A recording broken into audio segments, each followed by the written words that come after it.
Ladies and gentlemen, hi, thanks for coming. We're going to start in just a few minutes, but I have a request. We're trying to get as many people in the theater as possible, so if there's any empty seats between you and the center of the theater, if you could please squeeze in, and so we can open up the sides and get as many people in as possible. I appreciate it. Thank you very much.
Good evening.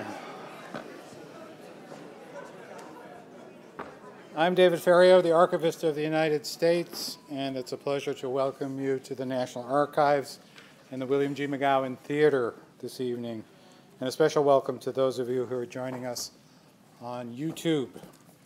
We're very pleased to host tonight's Kurt C. and L. Silberman Foundation Lecture, Reconstruction and the Fragility of Democracy, in partnership with the Historical Society of Washington, D.C., as part of this week's 42nd Annual Conference on D.C. Historical Studies. Tonight's lecture will be given by historian and author Eric Foner, professor of history at Columbia University and one of the nation's leading historians, and no stranger to National Archives audiences. Considered the leading expert on the Reconstruction period in American history, Professor Foner has written nearly a dozen books on the subject and has received the Pulitzer Prize for History as well as the prestigious Bancroft and Lincoln Prizes for his works in history. Before we get to tonight's program, I'd like to tell you about two events upcoming in this theater. Tomorrow, November 13th at noon, author James Holland will be here to discuss his new book, The Rise of Germany, 1939 to 1941, The War in the West. Holland weaves together the experiences of individuals with the war's impact to redefine our understanding of one of the most significant conflicts in history. On Wednesday, November 18th at 7 p.m., we'll present the 11th Annual McGowan Forum on Communications. This year's forum is titled Drawn from the Headlines, Communication and Political Cartoons, and will feature a discussion with 5 award-winning editorial cartoonists. They'll discuss their own work, what inspires and motivates political cartoons, the effects the cartoons have, and the impact of changing technology. To learn more about these and all of our upcoming programs and exhibits, consult our monthly calendar of events. There are copies in the lobby as well as a sign-up sheet where you can receive it by regular mail or email. And another way to get more involved in the National Archives is to become a member of the National Archives Foundation. The foundation supports all of our education and outreach activities, and there are applications also in the lobby. The National Archives holds a wealth of records about Reconstruction. They can be found in the records of the U.S. Senate, the records of the U.S. House of Representatives, and records of individual agencies, such as the Freedmen's Bureau. Some examples include the Wade-Davis Bill as amended on May 4th, 1864. This bill spelled out what the Confederate States had to do to return to the Union after the Civil War. It required that 50% of a state's white males take a loyalty oath and that states must give blacks the right to vote. Congress cleared the bill in July 1864, but it was pocket vetoed by President Abraham Lincoln and therefore never became a law. However, some of its provisions were later included in legislation in 1867 and 1868 that was passed into law after Congress overrode the vetoes of President Andrew Johnson. Another example is the December 7, 1868 House Joint Resolution proposing the 15th Amendment to the Constitution, which was ratified on February 3, 1870. It grants citizens the right to vote regardless of race, color, or previous condition of servitude, a right that many blacks were unable to exercise for years. I should mention here the opening in March of a new exhibit, Amending America, in our O'Brien Gallery upstairs. It will tell the story of some of the more than 11,000 efforts to amend the Constitution, some serious, many frivolous. Today, the Constitution, as you know, only has 27 amendments. Now it's my pleasure to turn the program over to John Swao, Executive Director of the Historical Society of Washington, D.C.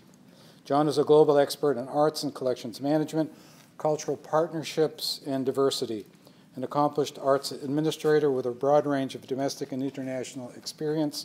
He served as Executive Director of the Mid-Atlantic Association of Museums and as Manager of Meetings, Professional Education, and Diversity for the DC-based American Alliance of Museums, where he helped coordinate the only hemispheric museum conference about museums, cultural tourism, and sustainable communities. He's lived and studied in Italy and Spain, where he worked with art galleries, publications, and film and television studios. Please join me in welcoming to the stage John Swao.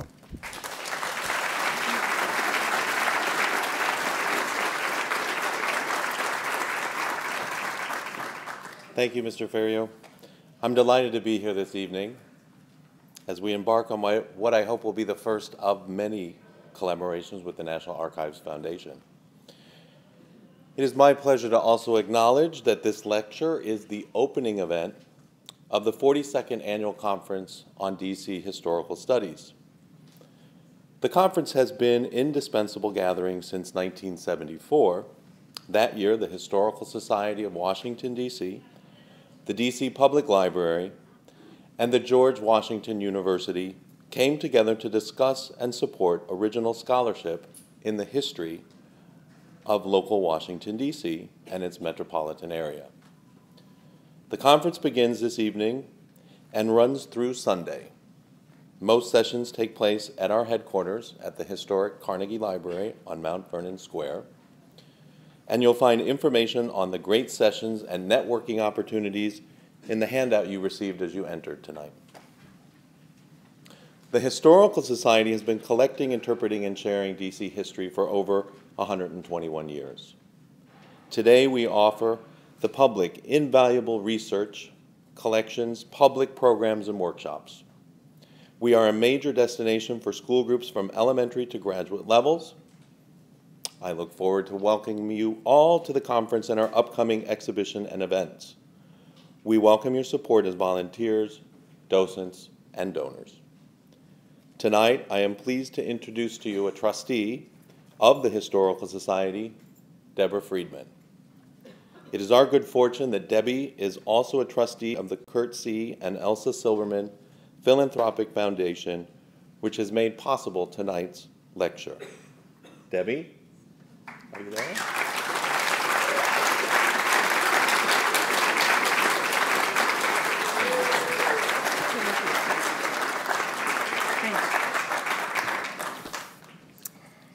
Thank you, John. What a special treat to be here at the National Archives. On behalf of the Silberman Foundation, it is our privilege to sponsor and my privilege to introduce our guest lecturer this evening. First, a word about Kurt Silberman, for whom this lecture is named. As an attorney in Germany before World War II, Kurt witnessed the rise of Nazi power. He watched a civilized society dissolve and endured the disastrous consequences. Immigrating to the United States in 1936, he devoted his life to addressing the needs of Holocaust survivors globally and to understanding the roots of evil. He was particularly focused upon what he called the fragility of democracy. He had seen how democracy carries within itself the seeds of its own destruction. He understood the importance of knowing the past in order to be effective and vigilant in the present. Now, about our special guest tonight. Professor Eric Foner has spent much of his professional career exploring how the expansion of political participation during and after the Civil War held the promise of a stronger democracy for the United States. Professor Foner is the DeWitt Clinton Professor of History at Columbia University, which he entered as a college freshman in 1959. While the bulk of his career has been at Columbia University, he also has taught at City College and City University of New York, Oxford, Cambridge, and University of London. He is the author of 10 books. His book, Reconstruction, America's Unfinished Revolution, won the Bancroft Prize. And The Fiery Trial, Abraham Lincoln and American Slavery, received the Pulitzer Prize for History. He also has won recognition for his outstanding teaching. And he's not all work and no play. Many of you have watched his recorded lectures on YouTube. I know I have. Or seen him on The Daily Show or The Colbert Report. We are in for a treat. Presenting his talk, Reconstruction and the Fragility of Democracy, Professor Eric Foner.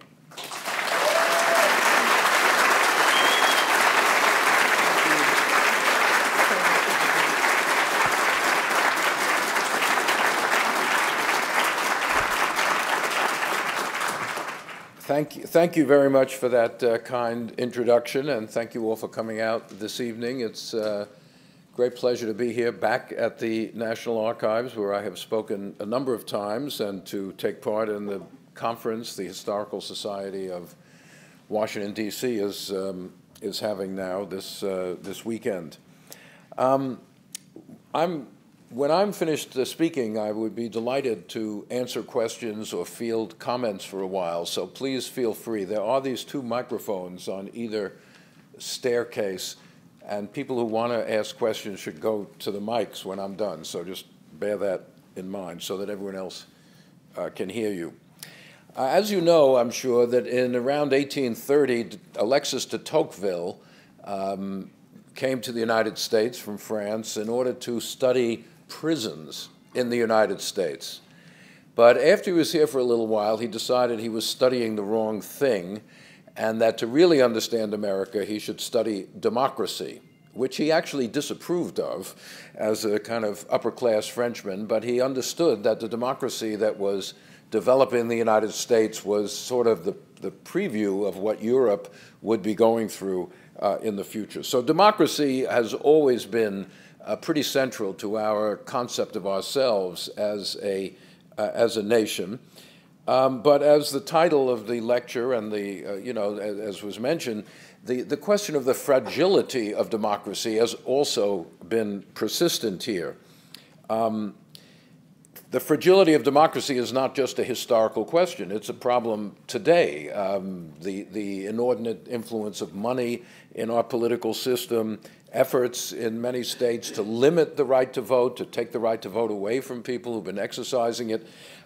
Democracy has always been contested in our history, as well as something that many Americans are very proud of. But I'm going to talk tonight about the Reconstruction era immediately after the Civil War, which really, I think, exemplifies this question of democracy and its fragility better than almost any other period in American history. Now, as was mentioned, I've devoted a great deal of my own career as a historian to studying Reconstruction. I have written several books about it. I curated a museum exhibit about it in the 1990s. I was on a PBS TV documentary about it at one point. But I have to admit that many Americans know little or nothing about Reconstruction. A while ago, the Department of Education did a survey of graduating seniors in American high schools, 20,000 of them or something like that. And they were asked to sort of say something intelligible about various things in American history, and like 90% could say something about the westward movement, the civil rights movement, etc. But at the bottom of the list, the lowest score of anything in American history was Reconstruction. Only about 20% of these graduating seniors could say anything about Reconstruction. This occurred soon after I published a 600-page book on Reconstruction. So I found it disheartening. But the fact is that even if we're not aware of it, Reconstruction is part of our lives today in the United States. Or to put it another way, many of the key issues facing our society right now are Reconstruction questions, or at least you can't really understand them unless you know something about that period 150 years ago now. The much abused term relevance certainly applies to Reconstruction nowadays. The definition of American citizenship, who is entitled to be an American in the first place, that is alive in our presidential politics, as you all know, and is a Reconstruction question. It was citizenship, the right to be considered an American, was debated and defined and redefined during the Reconstruction era. The relationship between the federal government and the states, the balance of power in our federal system, was, again, reworked during Reconstruction. Terrorism was a Reconstruction phenomenon, not terrorism abroad, homegrown American terrorism. The Ku Klux Klan and similar organizations, which can only be described as terrorist groups, thrived in some places during Reconstruction, and the question of how to deal with terrorism was very much on the public agenda in the late 1860s, early 1870s. And the relationship between political and economic democracy, something that's also on our political agenda today, was a Reconstruction question, much debated very vigorously then. So my point is, and one could go on with this, you can't really understand American society today without knowing something about Reconstruction. But perhaps most importantly, from our perspective tonight, Reconstruction was a pivotal moment in the history of American democracy. Many years ago, the great W.E.B. Du Bois wrote a book, Black Reconstruction in America, which was a pioneering effort to rethink the history of that period. It was published in the 1930s. The subtitle of Du Bois's book, Black Reconstruction, was The Attempt to Reconstruct Democracy in America. Du Bois identified this as a critical moment in the history of democracy. Reconstruction reminds us both of the radical promise of genuine democracy and democracy's fragility. One other thing I want to mention before I get into the actual history here is that Reconstruction is also a prime example of what we call the politics of history. I don't mean by that whether the historian is a Democrat or a Republican or something like that. I mean by the politics of history the way in which historical interpretation both reflects and helps to shape the world in which the historian is writing. As many of you know, for many, many years, really most of the 20th century, what we call the standard or old or Dunning School view of Reconstruction dominated historical writing and textbooks and popular thinking.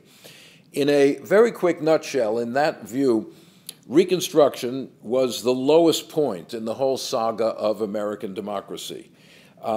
President Abraham Lincoln, according to this interpretation, at the end of the Civil War, wanted to bring the defeated South back into the Union in a quick, lenient, forgiving manner.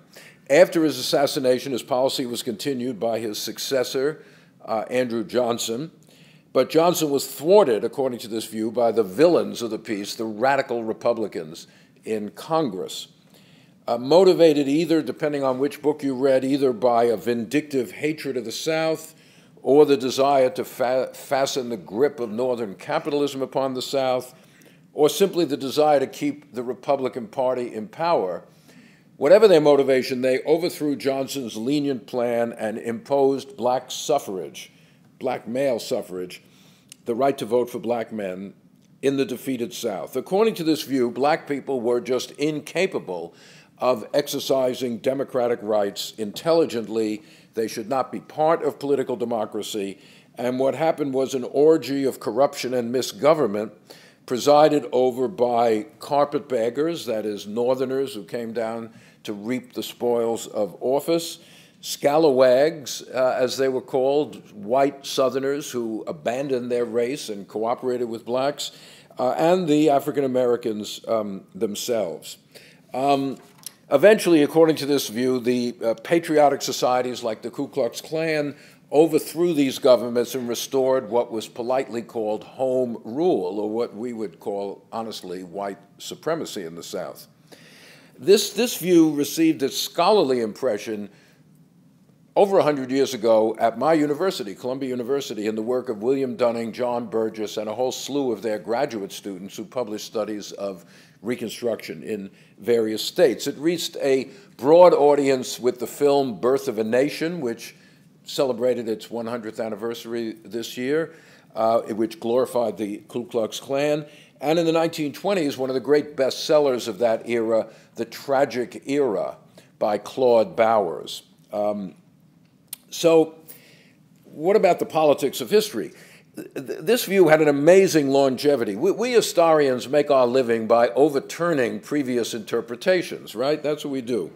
To remain the standard view for 50, 60, 70 years is unprecedented, really unprecedented. But from 1900 to the 1960s, this was the standard view of Reconstruction. What explains its longevity is that this view of Reconstruction was congruent with the racial system of the United States from 1900 until the Civil Rights era. In other words, this view of history was part of the intellectual justification of the Jim Crow South.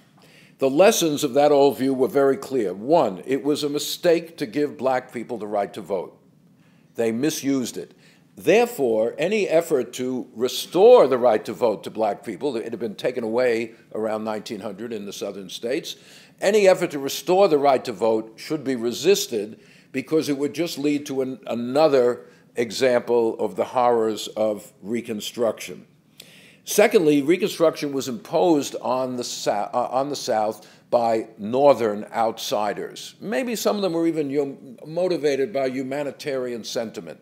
But nonetheless, it proved that outsiders don't really understand Southern race relations, and the white South should resist outside criticism, which began to develop in the 1930s and 40s. And again, if race relations changed, the horrors of Reconstruction would be revisited. And finally, and this is a little arcane now, Reconstruction was a strong argument for what used to be called the solid democratic South, because Reconstruction was created by the Republican Party, and Southern Democrats insisted if white people voted Republican, you'd get another Reconstruction again. The memory of Reconstruction was used as a bulwark of the solid South. In fact, Claude Bowers, who wrote that book in 1929, The Tragic Era, Bowers was a Democratic newspaper editor in Indiana.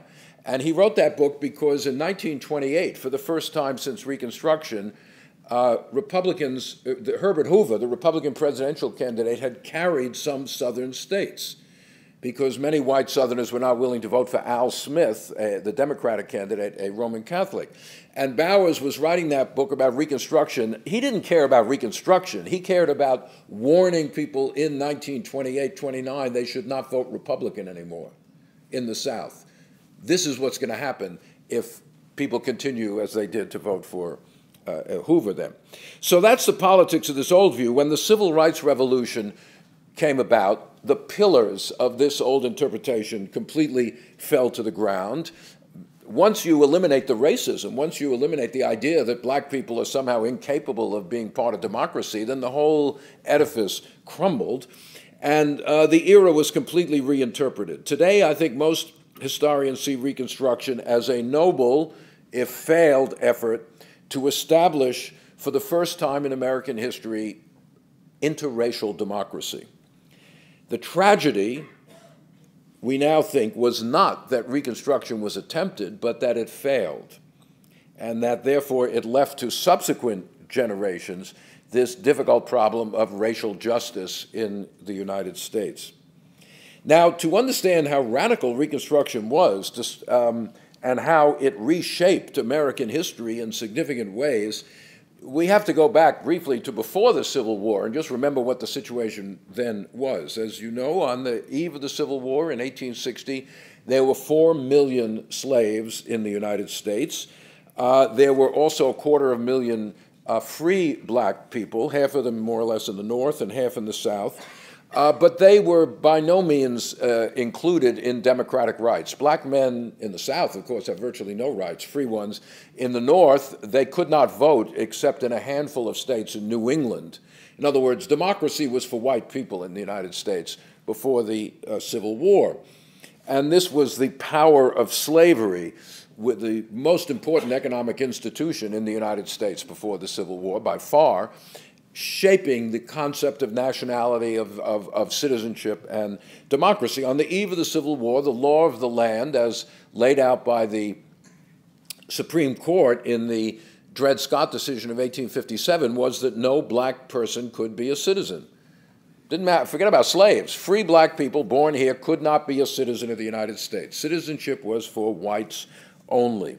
Now, I don't emphasize all this to say, oh, look how racist people were, but to emphasize the radical change that came about because of the Civil War and the destruction of slavery.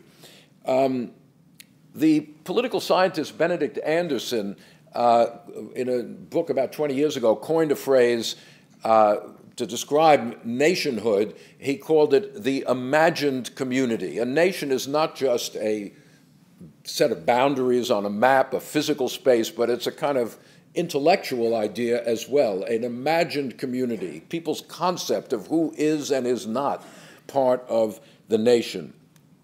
Well, Reconstruction brought about a redefinition of the American nation. The only people before the Civil War who had anticipated this were the abolitionist movement, black and white. They had put forward an alternative concept of Americanism, which was to sever the idea of democracy and citizenship from race. The United States could be a multiracial democracy of equals. That did not exist before the Civil War. But the Civil War and Reconstruction took that idea of severing race from democracy and put it into the laws and a constitution. The immediate catalyst for this was, I think, the service of 200,000 black men in the Union Army and Navy during the Civil War. By the end of the war, it had become widely accepted, in the North certainly, that by serving in the Army, black men had staked a claim to citizenship in the post-war world. Fighting and dying for the nation gave them a claim to subsequent participation. Now, Abraham Lincoln himself is a perfect example of this. Lincoln had never supported the basic rights of free black people before. He hated slavery, but he was certainly not a racial egalitarian before the Civil War. But during the war, he changed his mind, and by the end of the war, he was advocating the right to vote for some African-American men. In his last speech before he was assassinated in April 1865, speaking of Reconstruction, Lincoln said, I would prefer that some black men be given the right to vote, who, well, he said, the very intelligent, this was the free black population, and those who have served nobly in our ranks. In other words, the former soldiers. Now, that's not universal suffrage, but by this point, Lincoln is way ahead of the curve. At that moment, only 5 northern states allowed any black men to vote. And yet Lincoln is calling for a significant degree of black voting in the post-war South. Now, Lincoln, of course, did not live to try to put a Reconstruction plan into effect. His successor, Andrew Johnson, I think has a good claim to being the worst president in American history. There is competition for that slot, but Johnson is a strong contender. He lacked all of Lincoln's qualities of greatness. He was deeply racist. He had no sense of public opinion. He had no connection with the Republican Party. He had no feel for the political situation at the end of the Civil War. And basically, he thought black people should just go back to work on plantations, get paid some wages now, and have nothing to do. He thought that government should continue to be in the hands of white people.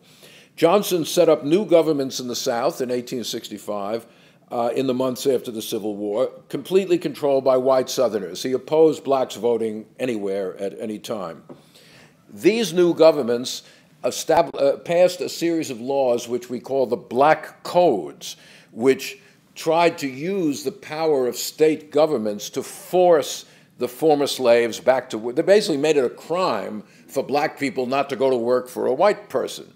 If you didn't have a labor contract to work for the entire year for a white person, you were guilty of vagrancy. You could be arrested, fined, and if you couldn't pay the fine, you would be just sent out to work on a plantation. The point of these black codes is not that they were effective, they weren't, but that they turned Northern public opinion against Johnson's policies. They seemed to be attempting to reestablish a form of slavery in the South. Very quickly in 1866, Congress decided that Johnson's plan, the Republican Congress, Johnson's plan needed serious revision. And in the spring of 1866, they passed one of the most important laws in American history, the Civil Rights Act of 1866. This is the origin of the concept of civil rights as a point of national law or jurisprudence in this country. It was the first one to declare who is a citizen of the United States and what rights citizens are to enjoy. The Civil Rights Act states at the beginning that anybody born in the United States is a citizen of the United States. That seems pretty simple, but it was not the case before the Civil War, because black people born here couldn't be citizens. And this is the concept we call birthright citizenship, which again is a Reconstruction idea which has become enormously controversial in the last couple of years. Birthright citizenship is a genuine example of what we sometimes call American exceptionalism. I'm not a gigantic fan of American exceptionalism as a concept, because too often when people claim things are exceptional, it's mostly because they don't know anything about any other country. And that many things claim to be exceptional are not exceptional at all, but I don't know what's going on elsewhere. But birthright citizenship is exceptional. There is no country in Europe today which gives automatic citizenship to everybody born there. I think Canada does, but very few advanced countries do. You know, and as I say, it's controversial today because this gives the children of undocumented immigrants born here automatic citizenship. That is the case. If a person comes from Mexico, I guess, you know, I heard, you know, and they get through the wall, which President Trump is going to build, and the woman has a child here, whatever the status of the parent, that child is a citizen of the United States. This principle is a statement about what kind of society we are, that anybody can be a good American. It doesn't matter. We don't have a religious test. We don't have a racial test. We don't have a test of who your parents are. Anybody can be an American. Although I say it's certainly up for grabs at the moment. But the Civil Rights Act and then the 14th Amendment, which puts this idea into the Constitution, don't actually say anything about race in that. It applies to everybody across the board, not just former slaves. Then the Civil Rights Act went on to say, okay, all these citizens born here are to enjoy basic legal equality, basic equality before the law. They list a series of things which are all citizens who enjoy these equally. The law has to apply equally to everybody. This completely repudiated the legal history of the United States up to that point. Every state in the Union had laws discriminating against black people, making something a crime for a black person when it wasn't a crime for a white person, this kind of thing. They said, no, we can't have laws like that anymore. Or even customs, a very intriguing word. Customs that deprive citizens of their basic rights are now to be suppressed by the federal government. So anyway, the point is the civil rights law was a very important turning point in the history of citizenship and democracy in this country. But of course, a law can be repealed by the next Congress. So very quickly, Republicans put these principles into the Constitution itself in the 14th Amendment, passed by Congress in 1866, ratified eventually by 3/4 of the states by 1868. Again, put this principle of birthright citizenship, equality before the law, equal protection of the law. No state can deprive any citizen of, or any person actually, not even a citizen, of the equal protection of the law. Put into the Constitution. The word equal is not in the original Constitution. The original Constitution says nothing about the equality of citizens. The founders were not interested in that. They did not believe all citizens were equal in any way. It was the 14th Amendment which made the Constitution what it is today. That is to say, a vehicle through which aggrieved groups who claim they lack equality can take their claims to court. For a long time, it wasn't used that way, but in the 1960s, 70s, 80s, up to today, the courts have used the 14th Amendment to expand the basic rights of all sorts of groups, not just former slaves. And of course, this doesn't say anything about former slaves. It talks about citizens born in the United States. Most recently, not that long ago, the opinion written by Justice Kennedy in the decision that said that states cannot prohibit gay people from enjoying marriage, that's a 14th Amendment decision. That's an equal protection of the law decision. Now, the people in 1866 weren't thinking about gay marriage, obviously. But they put these principles into the Constitution, knowing that that concept of equality would expand over time in ways, of course, they were not capable of anticipating 150 years earlier. So every session of the Supreme Court now has cases arising out of the 14th Amendment. The 14th Amendment and civil rights law also mark a significant change in the federal system, that is, the relationship of the federal government and the states. The Civil War had crystallized in the minds of Northerners the idea of a powerful national government protecting the basic rights of American citizens. The Republican Carl Schurz called this the constitutional revolution of Reconstruction. It not only put this concept of equal rights into the Constitution, but it empowered the federal government to enforce that equality. You can see the point I'm making if you compare the 14th Amendment, in fact, the 13th, 14th, and 15th, the Reconstruction Amendments, all three of them, to the Bill of Rights, the first 10 amendments, which list our basic civil liberties: freedom of the press, freedom of religion, speech, trial by jury, etc., etc. What are the first words of the Bill of Rights, of the First Amendment? Congress shall make no law abridging freedom of speech, press. Congress. The Bill of Rights restricts the federal government. It has nothing to do with the states when it is passed. It was written by people who thought that the danger to liberty was a too powerful federal government, an idea we certainly hear a lot today as well. It had nothing to do with states. Could a state suppress freedom of speech? Absolutely. Try to give a speech against slavery in South Carolina. You're in jail. Is that a violation of the First Amendment? No, because it's a state doing it, not the federal government. Massachusetts had an established church until 1825. Was that a violation of the First Amendment? No, because it's a state, not the federal government. Now look at the 13th, 14th, and 15th Amendments. All of them end with a clause saying, Congress shall have the power to enforce this amendment. Congress shall make no law versus Congress shall have the power. Bill of Rights restricts the federal government. 13th, 14th, and 15th Amendment empower the federal government. A fundamental shift. Now, as a result of the Civil War and the end of slavery, the national government is seen as the protector of individual rights, and the states are seen as the ones likely to violate your rights. The 14th Amendment makes the federal government, for the first time, what the great abolitionist senator from Massachusetts, Charles Sumner, called the custodian of freedom. And certainly ever since in the 20th century, etc., when aggrieved groups look for their rights, they often appeal to the federal government. And certainly the civil rights movement of the 1960s required federal intervention to force the states to abide by the law. So this is a fundamental shift about where the responsibility for protecting the rights of citizens lies.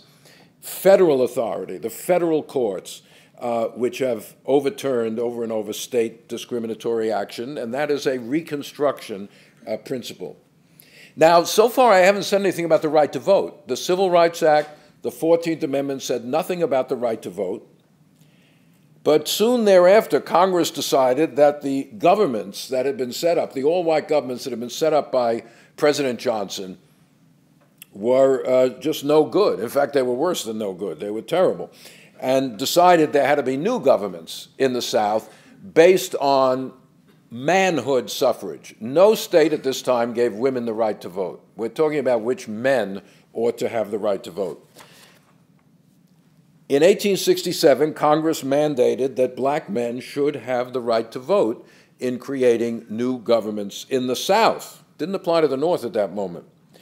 As I said, before the Civil War, only a tiny handful of black men could vote anywhere in the Union. Suddenly now, many hundreds of thousands of them are given the right to vote, and this is a fundamental change in American democracy. And then that principle is put into the Constitution in the 15th Amendment, which is ratified by 1870.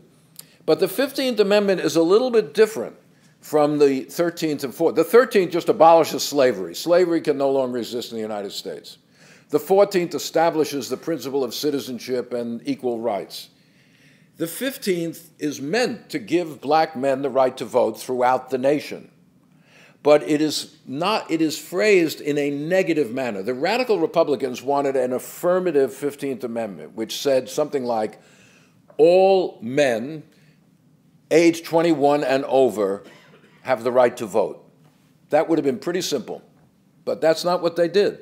What they did was they said, no state can deprive you of the right to vote because of race. Now, what's the difference? Can't be deprived of the right to vote because of race, so black men are going to have the right to vote. Well, the difference is that many ways of denying people the right to vote remained legal.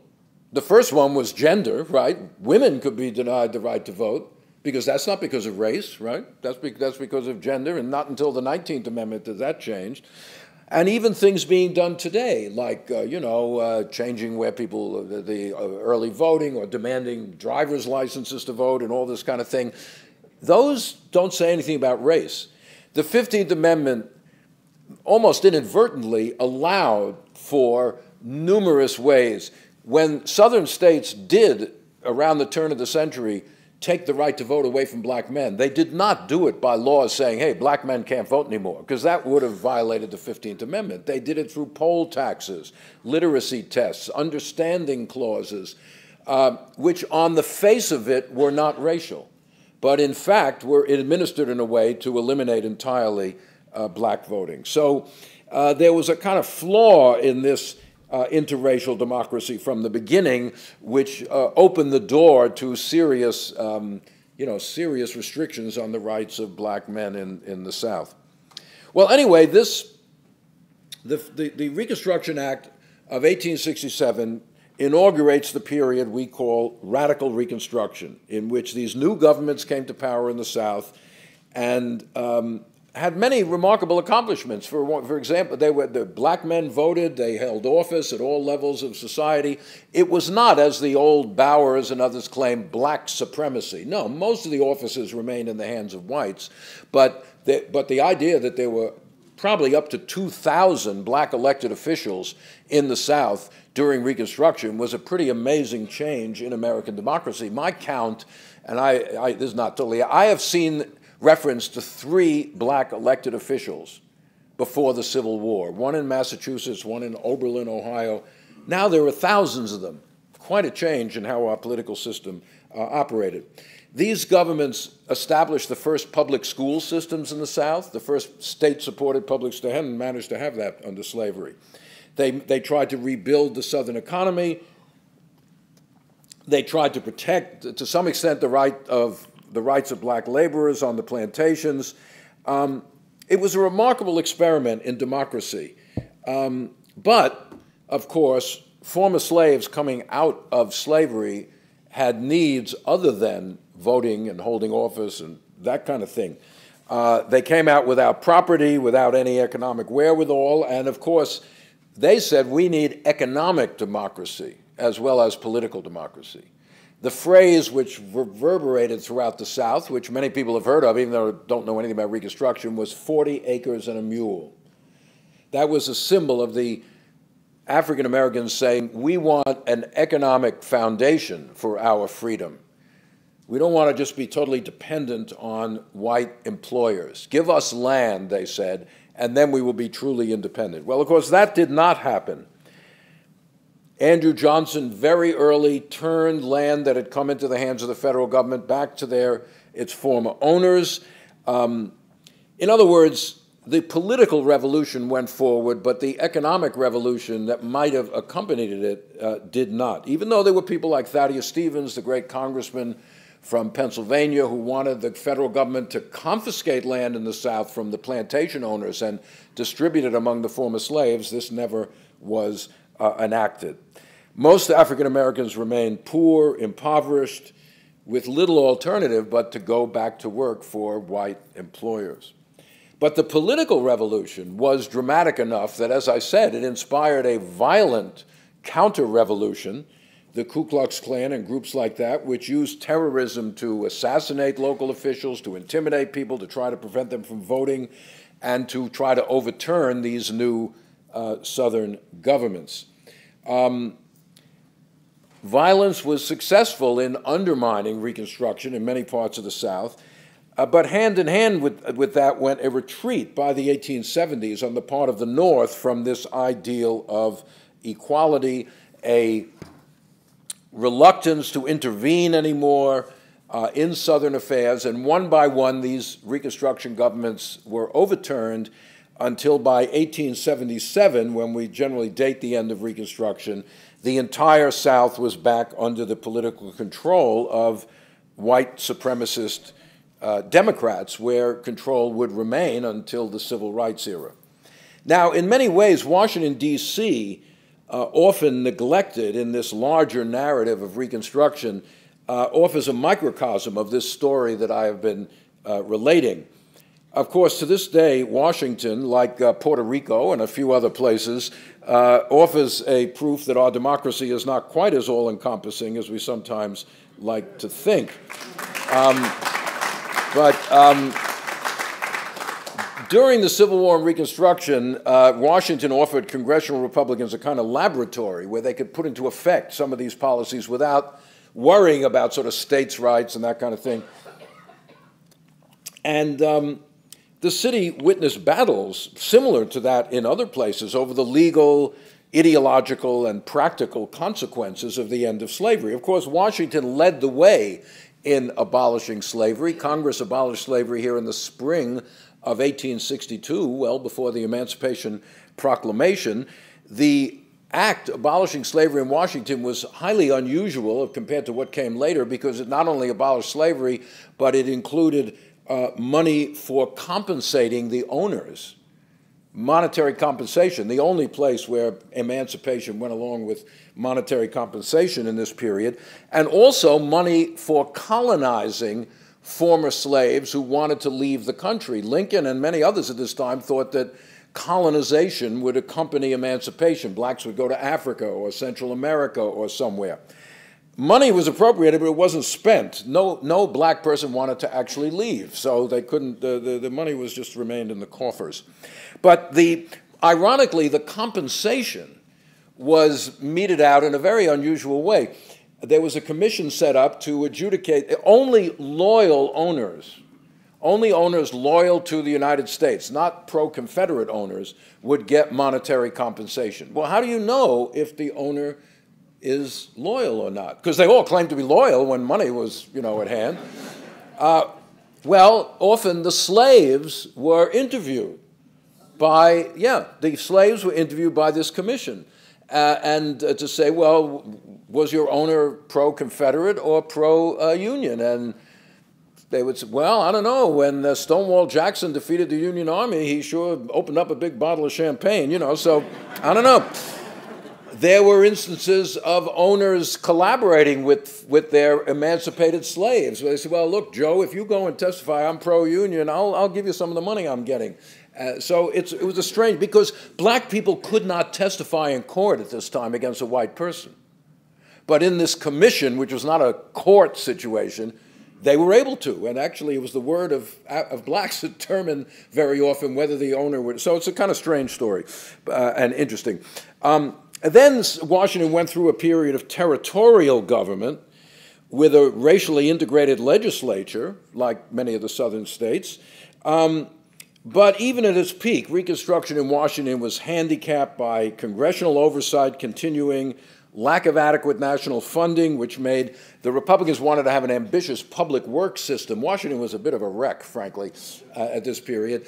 And the black constituency desperately wanted jobs on, projects to reconstruct the city, but there was never enough money really to accomplish that. And eventually, the city experienced its own form of a retreat from Reconstruction, and it would take a long, long time, again, to get back to what passes for home rule here. Well, I'm just pretty much at the end of my time, but there's a long story that takes us from the end of Reconstruction to the Civil Rights era of the 1960s, almost a century later. And to today, when, as I say, many of these issues are still on our agenda. To make a very long story short, by around 1900, starting with 1890 in Mississippi and ending around 1906 in Georgia, throughout that period, every southern state took the right to vote away from African-American men, and instituted the new system of racial domination, which goes by the kind of shorthand of Jim Crow. The pillars of this system included racial segregation, taking the right to vote away from black men in the South, the collapse of black education in many places, severe cutbacks in public funding of education and other facilities for blacks, and of course, policing the edge of the system, violence, lynching. Between 1880 and 1950, I think about 4,000 people were lynched in this country, most of them African Americans in the South. In the South, the 14th Amendment and the 15th Amendment,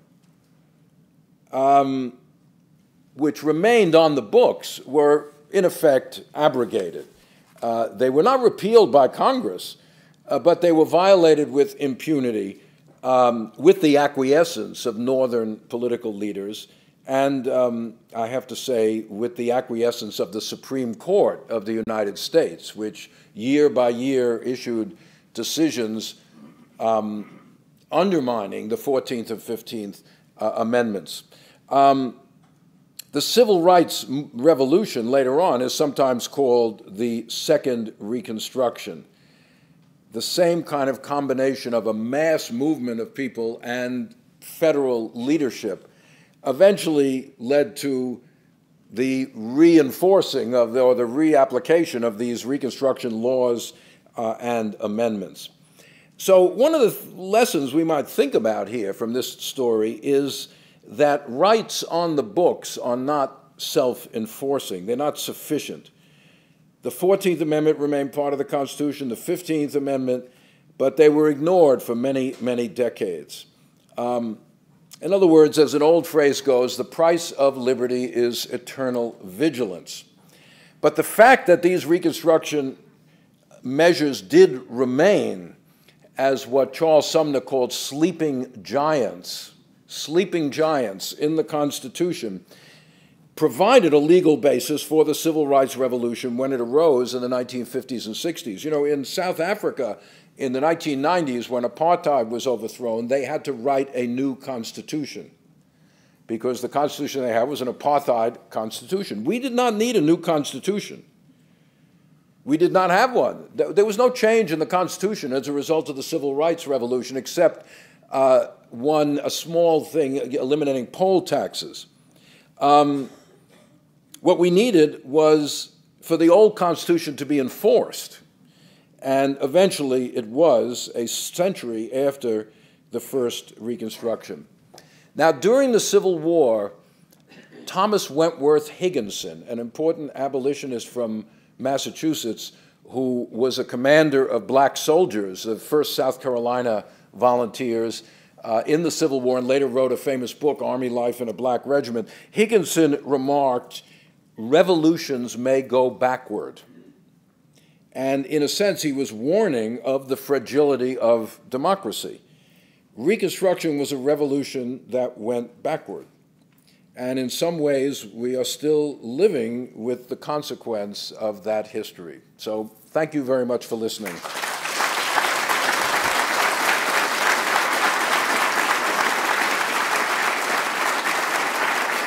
Thank you.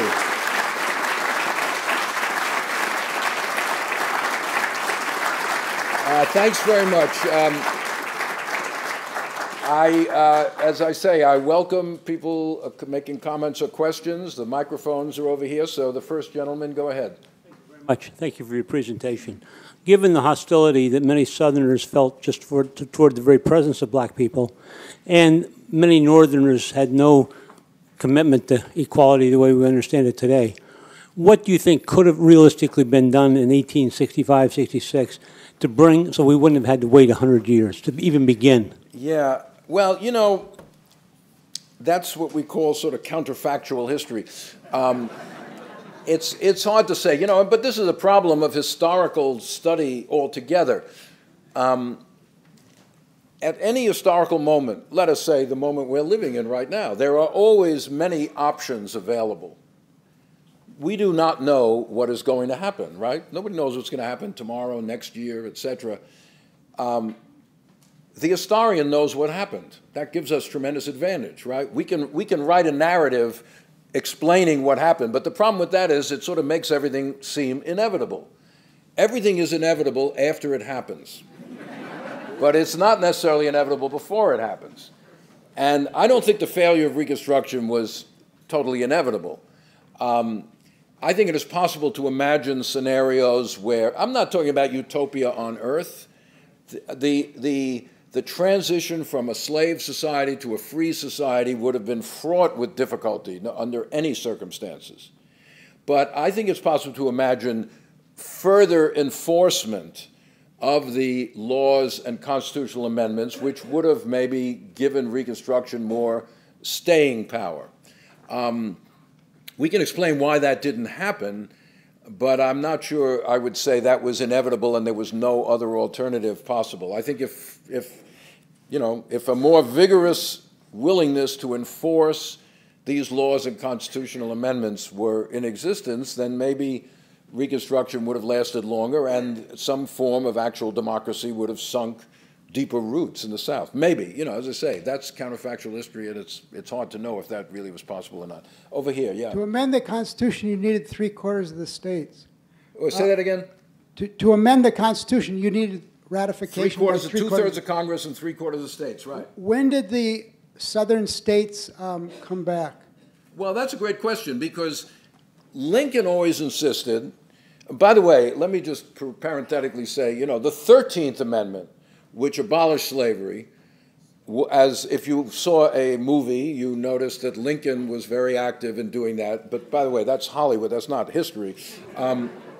It gives you the impression that Lincoln originated the 13th Amendment, which he definitely did not, and he wasn't even interested in it for many months. Later on, toward the end, he got very involved. But putting that aside, Lincoln always insisted that to amend the Constitution, you needed 3/4 of all the states, including the Southern, because Lincoln insisted they had never really seceded. Secession was illegal, etc. But then how are you going to get Southern states to ratify? Well, when Lincoln died, I think 21 of the 27 states that were necessary for ratification had ratified. But that meant 6 was still needed. They came back in under Andrew Johnson. When Johnson created new governments in the South in 1865, one of the things he said was, basically said, all right, look, white people can do whatever they damn well please here. I don't care about what happens to blacks, but you've got to ratify the 13th Amendment. Slavery's over, folks. I'm sorry. You've got to ratify that. You cannot come back without ratifying the 13th Amendment. And so it was Johnson who got the final number of votes. Now, there was reluctance. Mississippi refused to ratify it. Mississippi didn't get around to ratifying the 13th Amendment until 1995. Yeah, that's true. It took them a while. But enough states had ratified by December 1865 that the 13th Amendment. Now, the 14th Amendment, Johnson's government said, we don't want this.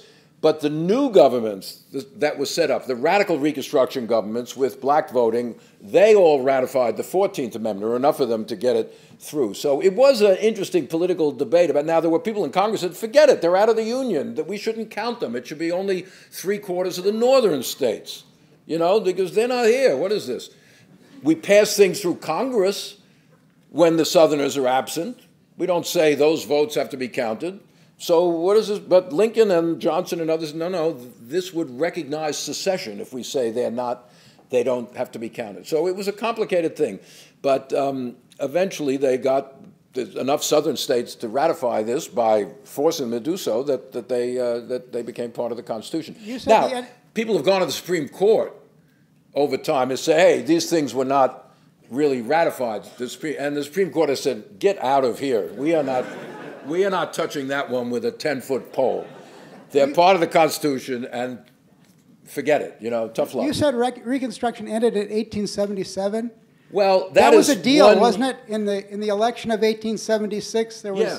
He agreed that he would take. Often date it. Some people date it by Rutherford, the so-called bargain. 1876 was a disputed presidential election, a bargain eventually between Hayes and Tilden. Hayes becomes president. He agrees to withdraw the last troops, there weren't a heck of a lot of them, from the South, and recognize basically white democratic control of the whole South. So now, black men continued voting, and some of Reconstruction continues. I say it wasn't until the 1890s that the vote was really taken away. Historians have an odd, we don't know how to count is our basic problem. Historians think, like, we don't know that a century is 100 years, which is what the word means, right? But anyway, like there's what we call the long 19th century, which goes from the French Revolution to World War I.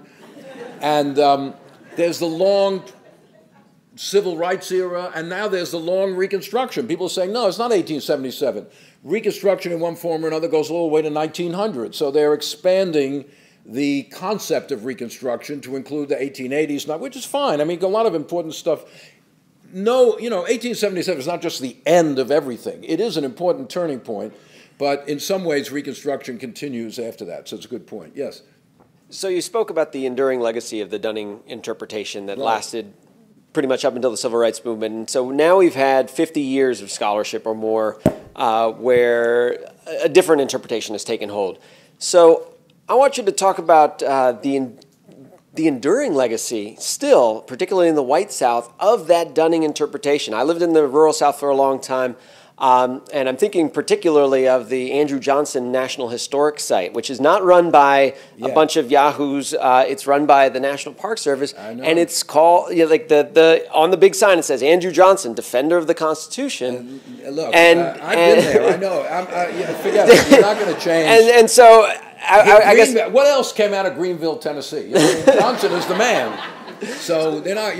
So how do you explain why this interpretation, even after 50 years of scholarship, still holds? It's a perfectly good question. First of all, I have been involved with the National Park Service a lot in trying to get them to upgrade the presentation of, to do something about Reconstruction. The Andrew Johnson site is it. There is no National Park Service site in this country other than that one that deals with Reconstruction. And it's a horrible one. Which is a horrible comment on the National Park Service. I hate to say it. Now, they have tried, in a kind of desultory way, to do something about this. Right now, they are trying again. There's a report being issued on places where you might deal with Reconstruction. But, it's true. First of all, the old view still has a lot of staying power. There's no question about it. Among older people who have learned this in school, even, because it takes a while. Yeah, scholars in universities have overturned it, but it takes a long time for that kind of thing to trickle down into popular consciousness. The old view had a very clear set of heroes and villains and this kind of thing. Now, it is changing. It is changing a bit. Certainly, I think even in Southern schools, I lecture a lot in the South, the textbooks are very up-to-date on Reconstruction. I think there is a bit of a change going on in public. There are more public memorials, or they're taking down like statues of of Klansmen as great leaders and that kind of thing. But it takes a while. There's no question. The hold of this. The most popular movie ever made in this country, Gone with the Wind, has a whole segment about Reconstruction. And again, it's not quite Birth of a Nation, but it's pretty much the same thing. It glorifies the Klan. It shows black people running amok, and carpetbaggers are evil. Now, people don't go to Gone with the Wind to hear about Reconstruction. They go to find out what happened to Scarlett O'Hara. But they're learning by osmosis some kind of history there. It's still out there. So, it's a good point. It's a point of, what can I say, of modesty for historians, that we ought to realize how little impact we have on public consciousness, unfortunately. So it's a good point. Yes?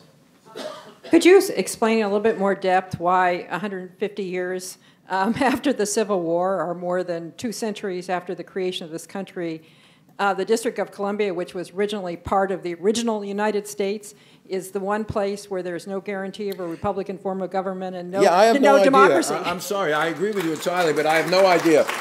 I think I really don't know exactly why that has happened. I think in the 20th century, I think the large black population of Washington, D.C. had something to do with the reluctance of Congress to allow Washington, D.C. genuine home rule.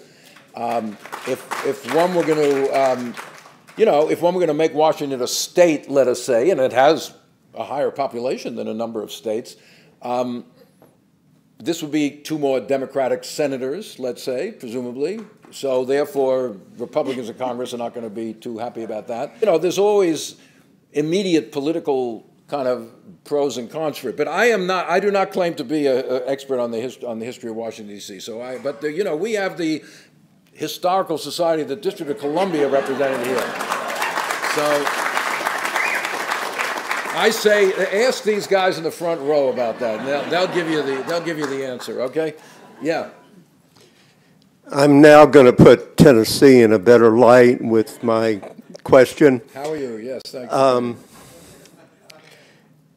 Among the original Confederate states, I believe Tennessee was the only one not subject to the old pre-clearance rule under the Voting Rights Act. Can you give us a little history of how that came about? That's an interesting question. I don't know. I know that Tennessee, this probably isn't the reason for that, but Tennessee, you know, Andrew Johnson was military governor of Tennessee during the Civil War. And Tennessee was actually exempted from the Emancipation Proclamation in order to generate local white support for Johnson's regime there. But then after the Emancipation, Johnson's more or less declared the end of slavery in Tennessee anyway at the beginning of 1865. Tennessee ratified it was the only southern state to ratify the 14th Amendment before Congress established black suffrage in the rest of the South. So it actually came back in much quicker than most of the other southern states. Nonetheless, the fact is that Tennessee did have disenfranchisement and did have Jim Crow, and why it was, I don't know enough about the legislative history of Tennessee in the 20th century to know why it was not put into the Voting Rights Act as a place that needed pre-clearance. Presumably their voting rules were not quite as discriminatory as other places. I don't know. On the other hand, Tennessee is also the home of Nathan Bedford Forrest, one of the major founders of the Ku Klux Klan. And in fact, there are more statues of Nathan Bedford Forrest in Tennessee than there are of Andrew Jackson, the president who came out of Tennessee. But he's not as well known to the people of Tennessee as Nathan Bedford Forrest. So they do have a few things to learn there. But, you know, so the answer is, just like with Washington, D.C., I don't know, actually. So historians have to be willing to say that when they come up. Yeah. Well, it's good to see you back again.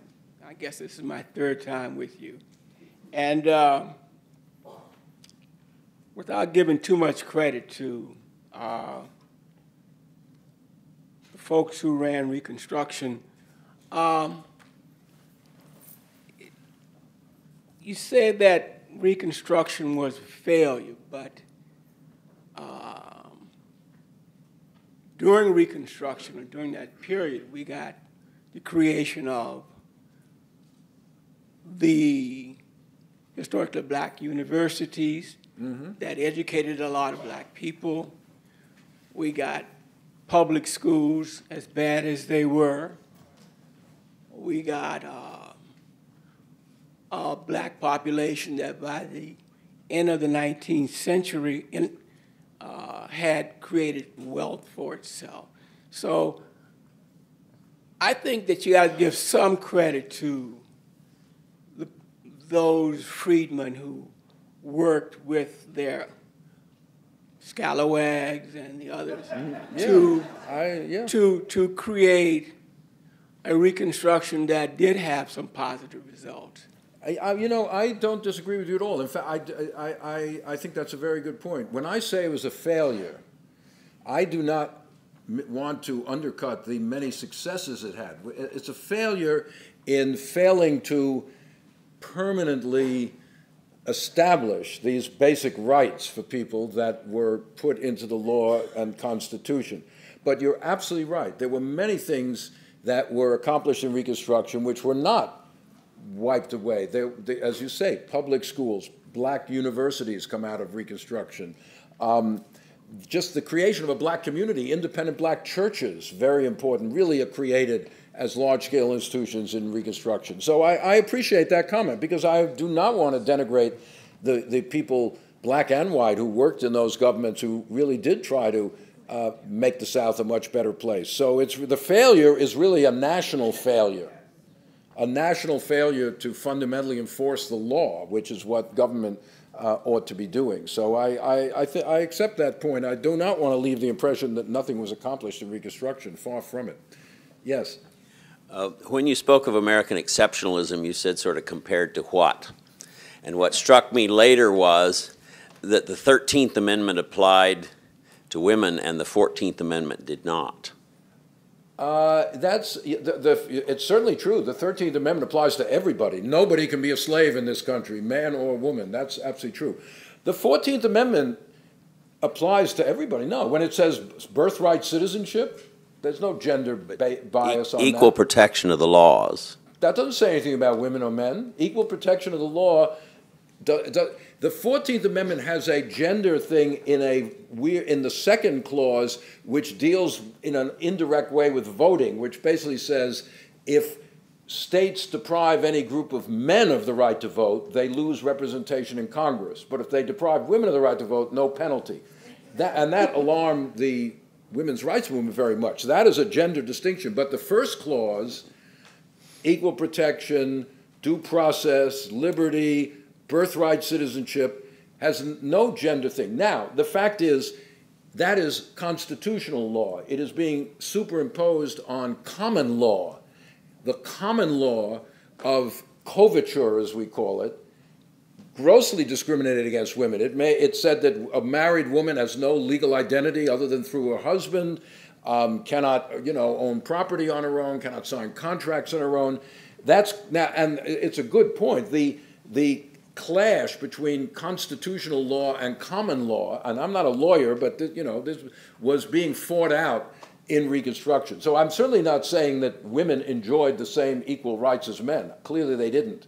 But there's nothing in the language of the 14th Amendment that excludes women from the basic principles of equality that are put in there. And yet the principle that you were talking about at the beginning of the revolution was applied to black men and not even to white absolutely, women. Of course, that is absolutely right. And this led to a big split between the radical Republicans and the women's rights movement. The women's rights movement, which had largely suspended operation during the Civil War in order to press for emancipation, now demanded the right to vote for everybody. They didn't oppose black male suffrage. They said we should have man and women suffrage. But the Republicans in Congress were not in favor of that, and it didn't get implemented, of course, and that led to a very bitter confrontation. So it's a good point, but it doesn't arise out of the language of the 14th Amendment. It arises out of the sort of power politics of the moment. Yeah. Dr. Foner, of all the questions you have here, you need to have one that has a Southern accent. So good. I'd like to hear that. First thing, I'm a product of Reconstruction. In my family, about 22 members of U.S. colored troops, including my great-grandfather. My friends are tired of hearing me say that. 2 members served in the North Carolina General Assembly. And the gentleman who was here before me forgot. He mentioned that we could have schools and so forth, but there were also churches and businesses and organizations and families. Just being able to get married after the war, of course, just to be able to keep your children was important. Yes. After the war. Yes. You also said that you really can't tell what's going to happen, but I feel like I do. Now, my guide is Dr. John Hope Franklin's forgotten book, The Militant South. You really need to know what the South was like between 1800 and 1860, which all my ancestors lived in. You also said something I'm glad to hear you say that no one has said about how the South began to have public schools after the war. They began to have public schools because black people were starting to get schools, and whites couldn't be left behind. So that's why you got public schools. White folks in the South can thank black freedom for getting their children in public schools. And I really hadn't done enough work on this, and you solved that for me. I've been thinking that all along. Well, yeah, I mean, the thing is that these new governments that were set up, the radical Reconstruction governments, were not, you know, there's a tendency in the old view to say, well, they're just punishing white people now. Instead of the whites punishing blacks, now the blacks are punishing whites. That is not the case at all, as you said. They wanted to expand the rights of everybody. They were the real Democrats, small d, in the South at that time. So yeah, they wanted to set up schools. African Americans were desperate for education coming out of slavery for many reasons. Obviously, they understood that education was essential to be a free person. But they didn't say, hey, let's just set up schools for blacks. They said, no, we need public school systems for everybody. And they got the first state-supported public school systems in the South. So it's a good point. They were trying to expand. They weren't trying to exclude whites. They were trying to expand the definition of the citizenry of the South to include everybody who was there. But there was violent resistance to that was the problem. So, yeah, thanks for raising that. My final point is short. If you look at Dr. Franklin's book, you'll see that the Southern attitude, which is in the South, but it's in the Republican Party, is doing everything that he described. The weaponization of words, the weaponization in fact, the attack on public school, the reducing of infrastructure, taxes, everything. And the weaponization, I believe, will lead to a lot of guerrilla activity in the next 8 years in this country. Okay. The guns continue. But as long as you know what is going on, what could happen, the better off you are, and you can prepare for it. So that's my advice. All right, thank you. Good night. Yes. Yes, good evening. Thank you for your talk. Thank you. With your permission, 2 questions. In 5th grade, my public school had an essay contest on Abraham Lincoln, who I happened to love at the time. And I was also enraptured with nature, forests, and especially pine trees. So I wrote an essay comparing him to a pine tree on top of a mountain, the greenery all year long, and bending just a little bit with the breezes and all. And I won the contest. Good. And then through the years, I read a little more and more and more.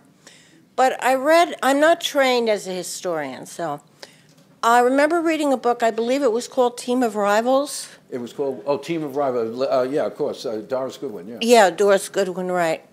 And 2 things chagrined me a little bit.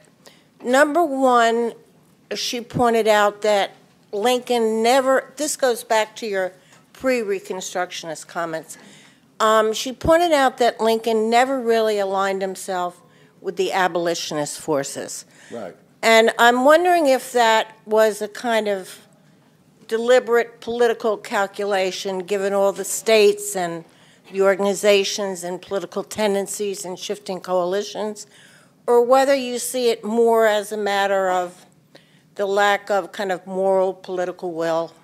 Well, I mean, that's a good question. Lincoln was not an abolitionist. Lincoln never claimed to be an abolitionist. You're absolutely right about that. Why? Lincoln hated slavery. He once said, I think I hate slavery as much as any abolitionist. But then why wasn't he one? He did not before. The abolitionists insisted that slaves should become free and equal members of the society. This was not Lincoln's view before the Civil War, certainly. He was never an opponent of racism in the same way he was an opponent of slavery until maybe the very, very end of his life. It's also worth noting that Lincoln was a politician. The abolitionists were agitators outside of politics mostly. Lincoln's a politician. There weren't hardly any abolitionists in Illinois, and certainly in the part of Illinois that he lived in, which was mostly settled by Kentuckians and others. If you were an abolitionist, your chance of getting elected to anything was pretty nil. But Lincoln knew abolitionists. He cooperated with them. When the Republican Party was founded, in northern Illinois, there were abolitionists, and there were conservative Republicans, this is in the 1850s, who said, we can't really work with those guys. We got to get them out of the party. And Lincoln said, to use, I'm paraphrasing him, using a modern phrase, hey, those people are part of our base, you know? And you can't win just with your base, but you don't alienate your base if you're a political leader. They're an important part of the party. So Lincoln was willing to work with abolitionists. In the Civil War, when a bunch of radicals, abolitionists from Missouri came to the White House to bother Lincoln about, and Missouri was a total mess, the Civil War was going on in Missouri, Lincoln didn't want to hear about it. But they came and talked to him, and when they left, Lincoln said to his, well, John Hay, his secretary, wrote this in his diary, he said, those guys are devils, but they're devils facing Zionward. In other words, I don't agree with them, but we're sort of heading in the same, they are going in the right direction. You know, they're not like the Southerners. I'm for the end of slavery, they're for the end of slavery. Different ideas of how to do it, etc. So Lincoln's relationship with the abolitionists is complex. He was not one, but he was not sort of anti-abolitionist either, the way so many Northerners were at that time. All right. The second part of my first question is, I think we have one more question, okay? Another point she makes is that some of Lincoln's more dramatic action to free the slaves was actually triggered by his need for more men in the army. Yeah, to get black, yeah, well, the Emancipation Proclamation includes, for the first time, authorization of enrolling black men in the army. And by that point, yes, that was an important consideration. You know, at the beginning of the Civil War, like with many wars, people were all gung-ho and, you know, they had a romantic idea of warfare, and enlistment, both North and South, was, you know, very vigorous. By 1862, people realized this was not a very romantic war. It was a horrible slaughter in some ways, and enlistment was falling. Both sides eventually had to use conscription, and Lincoln realized that the reservoir of black manpower couldn't just be ignored. And that was one of the numerous, you know, the Emancipation Proclamation is caused by many, many things. But one of them is the need for black soldiers, no question about it. Okay, let me just get Could I do a real quick one? Right. Now, I think we need to get other people a chance to speak, okay? Yeah. Hi, thank you. Your talk was wonderful, and I love your sense of humor. I also like my friend Marvin back here. I'm not from the real South, but I'm from Oklahoma. And which wasn't even a state then, but they did other slaves, and we had our Battle of Honey Springs, and you know. Yeah, no, there was a little bit of a war out there. A bit of a war out there. But I remember when I was in school, and when you studied the Civil War, and we studied it, you know, lots of Civil War, a lot of battles. But then when it came to the Reconstruction, the only thing I can remember is a picture, and I can see it still in that book, of a carpetbagger literally carrying a carpet, and that was the Reconstruction. All these carpetbaggers came in, how horrible it was for the South. But that's not what I just had to say that because of Marvin. Okay. What I really wanted to bring up was another book, and I frankly can't remember the author. I feel stupid about that, but it's an important book too. The Cause of All Nations. And in it, about the Civil War and internationally, how important it was. Is that Doyle? Doyle, that's it. That's Doyle.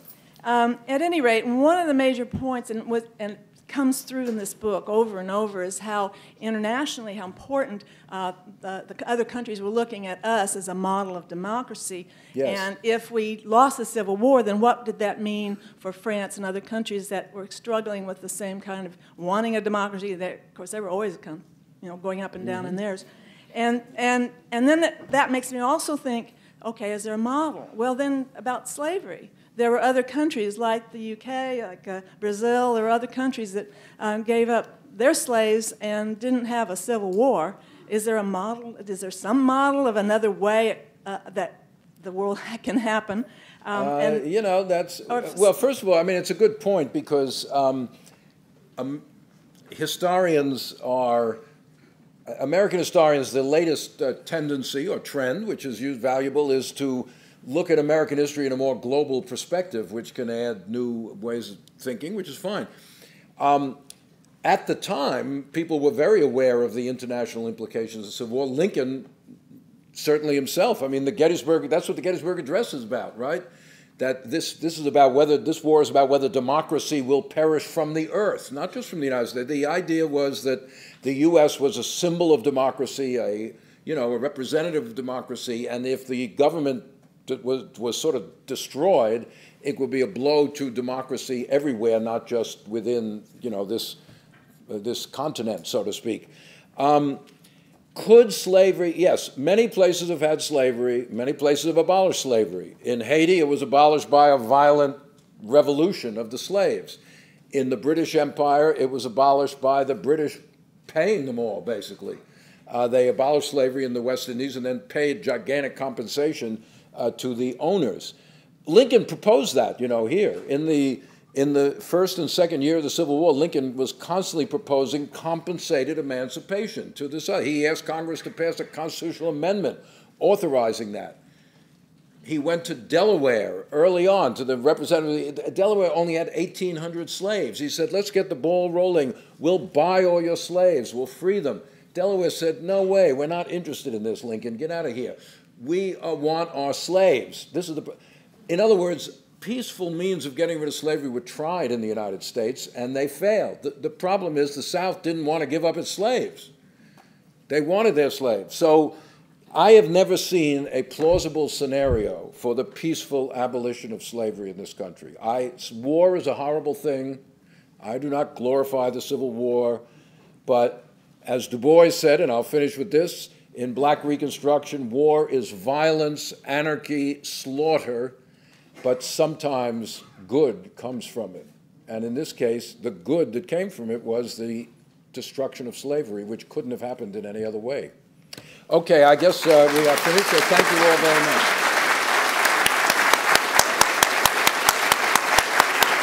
Thank you.